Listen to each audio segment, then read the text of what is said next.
Assalamualaikum and a very good day to everyone. I'm Nazmin. Today I'll be presenting an article entitled A Summative Content Analysis on Malaysia Policy Documents of Preschool Quality. This article was co-authored by me and both of my supervisors, Associate Professor Dr. Hajah Nur Hafizah Muhammad Haris and Dr. Suhaimi Abdul Samad. Okay, so here's the outline for my presentation today. I'll start with the background and the objectives of the article, followed by methodology employed. I'll then continue with the results and findings for each category of documents examined, and finally, the conclusion. The quality of education has always been of public interest globally. Therefore, quality education should begin at the entry point of preschool program. Preschool quality, according to ECERS, OECD, and scholars of preschool, is divided into two: structural quality SQ and process quality PQ. SQ is the aspects of learning environment and workforce conditions regulated by policies. The common SQ elements are class size, teacher-child ratio, and teacher's qualification, or known as the iron triangle. SQ has indirect effect to children. PQ, on the other hand, is the learning experience that children undergo in preschool settings. PQ include teacher-child interactions, peer interactions, and manipulation of learning materials. PQ has a direct effect to children. Studies have shown that SQ may not only be correlated with PQ, but more importantly, they may also be precursors to PQ. In simple terms, SQ helps to set stage for PQ. A positive SQ will lead to positive PQ, and negative SQ will result in negative PQ. Policy documents chart the policy target and direction for individual country. However, the highlight of preschool quality issues in this form of documents have been minimally assessed. Therefore, this article aimed at: 1. Evaluating the emphasis of Malaysia policy documents towards the topic of preschool quality, and the second one, examining the issue of structural quality elements in the reviewed documents. Okay. In this regard, 7 policy documents in education quality in Malaysia were examined, involving 4 macro policy documents that were Shared Prosperity Vision, SPV, 11th and 12th Malaysia Plan, as well as Malaysia Education Blueprint, MEB.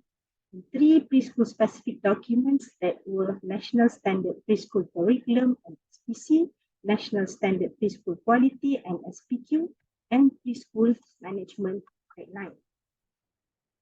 Okay, there were 2 separate sets of inclusion applied for macro policy documents and preschool-specific documents. The inclusion criteria that guided the selection process in the macro policy documents were: 1. Quality education, 2. Quality of early childhood care and education, ECCE, the third one, quality childcare, and the last one is quality preschool. Meanwhile, several inclusion criteria involved in preschool-specific documents were in Bahasa Melayu, as the examined documents were in that language. Structural quality or quality struktur and process quality or quality process were later broken down into details as shown in the slide. Data were analyzed qualitatively by using content analysis. Okay, so here are the findings. It is found that quality education in general was mentioned in all 4 macro policy documents. However, there were fewer mentions on the specific quality of ECCE, childcare, and preschool education as compared to education in general across 4 macro policy documents examined, except in MEB. As for the quality of childcare, all the macro policy documents did mention about it, with the most mentions of 13 found in the 11 Malaysia Plan. 11 Malaysia Plan. And the most 122 mentions of preschool were found in MEB. Okay, here are the details of the findings for macro policy documents. No specific mention of quality ECCE found in SPV. It only touched on quality education in general. SPV did not mention anything about the quality of preschool program. As for the 11 Malaysia Plan, the need for physical and digital infrastructure as well as facilities were specifically mentioned as the crucial SQ requirement for preschool program apart from teachers' quality. Though these two elements were highlighted as the SQ requirement, they were also listed as challenging factors in implementing standard SQ. Location variation was also listed as another challenge in implementing standard SQ. The 11th Malaysia Plan suggested improving the quality of teachers through training as well as improving access of vulnerable groups to quality ECCE program. 12th Malaysia Plan specifically highlighted the need for teachers' quality and facilities as SQ requirement. Meanwhile, accessibility and affordability were listed as the challenging factors in implementing standard SQ, apart from the provision of facilities were found lacking. Overlapping functions among agencies was also an issue that could lead to quality discrepancies. The 12th Malaysia Plan recommended the need for subsidizing the poor to provide for affordable childcare education. It also touched on upgrading the quality of teachers and enhancing quality assurance through training of the quality inspectorate team. Okay, moving on, MEB highlighted the need for not only infrastructure, but also facilities, optimum class size, ICT, and teachers as SQ requirement.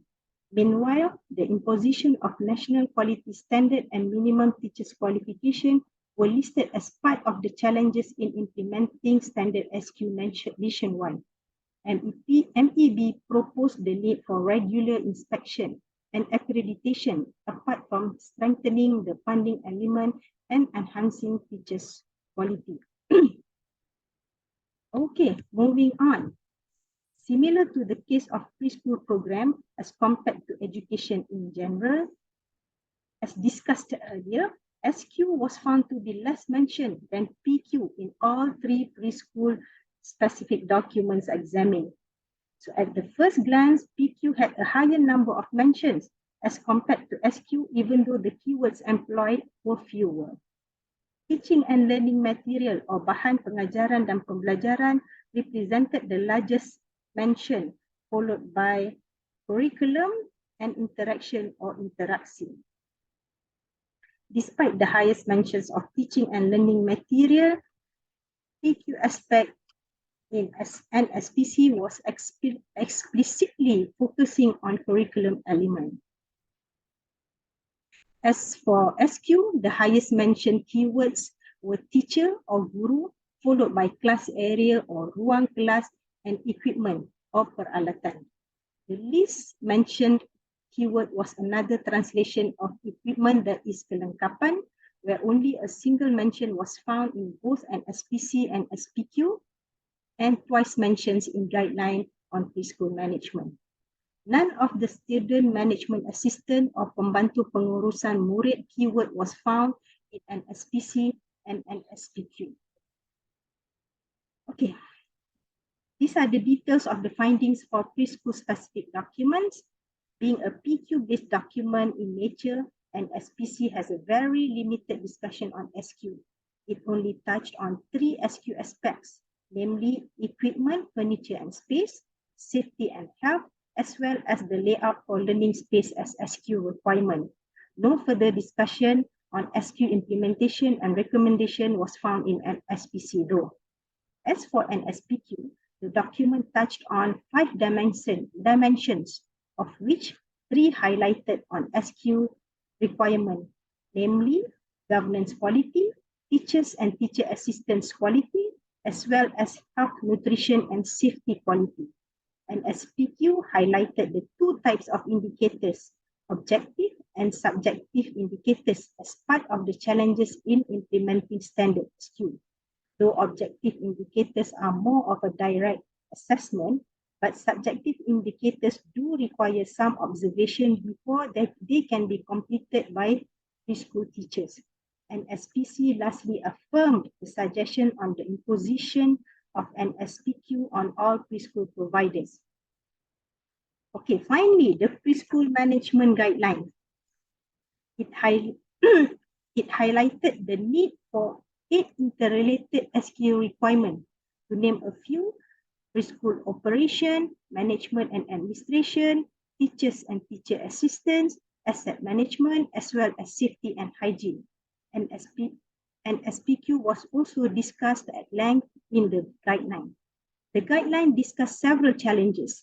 Among them were the management of various preschool types, the selection criteria for teacher assistants, and students' eligibility to join Prasekolah. Procurement, management, and maintenance of infrastructure and facilities of preschool were also discussed at length in the guideline. Similar to an SPQ, the guideline suggested the imposition of an SPC, which would only be applicable to Prasekolah program under MOE, as this document is meant for that particular category of preschool. So, as a conclusion, this article is an attempt to understand the emphasis of preschool quality, particularly the SQ elements in policy documents, but it doesn't really measure the level of preschool quality in reality.